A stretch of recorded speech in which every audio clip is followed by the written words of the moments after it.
চলে এসো সকালে 21 নম্বর অঙ্কটি পড়ো। কি লেখা আছে দেখো অঙ্কটিতে। আচ্ছা, অঙ্কটি খুব গুরুত্বপূর্ণ একটি অঙ্ক, অনেক পরীক্ষায় এটি আসে। অঙ্কটিতে সবাই স্টার মেরে রাখো বা মার্ক করে রাখো। অঙ্ক পড়ার মধ্যেই কিন্তু সমস্যার সমাধান করার একটি উপায় লুকিয়ে থাকে। আমি আগেও বলেছি, বেশিরভাগ অঙ্কের মধ্যেই এটা লক্ষ্য করা যায়।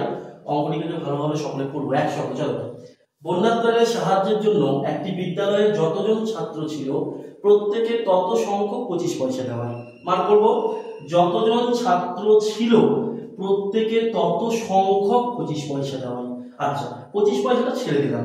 কি লেখা আছে আবার, যতজন ছাত্র ছিল প্রত্যেকে তত সংখ্যক 25 পয়সা। ঠিক আছে, এবার তোমরা ধরো এখানে কতজন বসে আছো? প্রায় 25 জন। তাহলে প্রত্যেকে কটা করে 25 পয়সা দিয়েছো?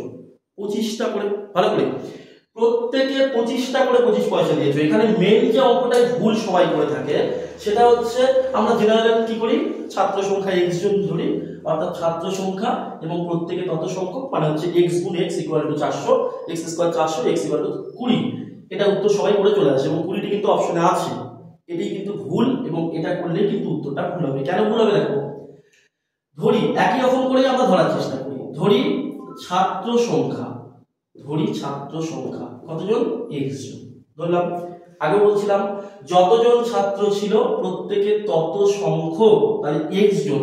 তাহলে প্রত্যেকে কতগুলো করে 25 পয়সা দিয়েছে, এটা আগে ভাববো। প্রত্যেকে 25 পয়সা দিয়েছে, কতগুলো করে? xt করে। কতগুলো? xt। ভালো করে, তাহলে কটা 25 পয়সা নিয়ে 1 টাকা হয় সেটা আমাকে আগে বলো। কটা 25 পয়সা নিয়ে 1 টাকা হয়? 4টে 25 পয়সা নিয়ে। গুড। তাহলে 4টে 25 পয়সা নিয়ে যদি 1 টাকা হয়, 4টে 25 পয়সা নিয়ে যদি 1 টাকা হয়, তাহলে এক্সট্রা 25 পয়সার ভ্যালু কত? পারো না কেউ? এক্সট্রা 25 পয়সার ভ্যালু কত? x/4। তাহলে x/4 করলে আমরা কিসে কনভার্ট হয়ে যাবে? এটা টাকায় কনভার্ট হয়ে যাবে। তাহলে আমার অঙ্কটা কি দাঁড়ালো এবার? অঙ্কটা দাঁড়ালো x জন ছাত্র ছিল, প্রত্যেকে কত টাকা করে দিয়েছে? x/4 টাকা করে দিয়েছে। ক্লিয়ার? কত টাকা চাঁদা হয়েছে? চাঁদা হয়েছে 400 টাকা। লিখলাম 400। এখানে তো আমি x স্কয়ার ইকুয়াল টু কি পাবো? 4 গুণ 4 মানে 16, দুটো শূন্য। তাহলে x ইকুয়াল টু 1600 বর্গমূল, অর্থাৎ 16 বর্গমূল কত? 4, দুটো শূন্যের পরিবর্তে একটা শূন্য। তাহলে x এর মান কত? x এর মান 40। তার মানে কতজন ছাত্র ছিল? ছাত্র ছিল হচ্ছে 40 জন।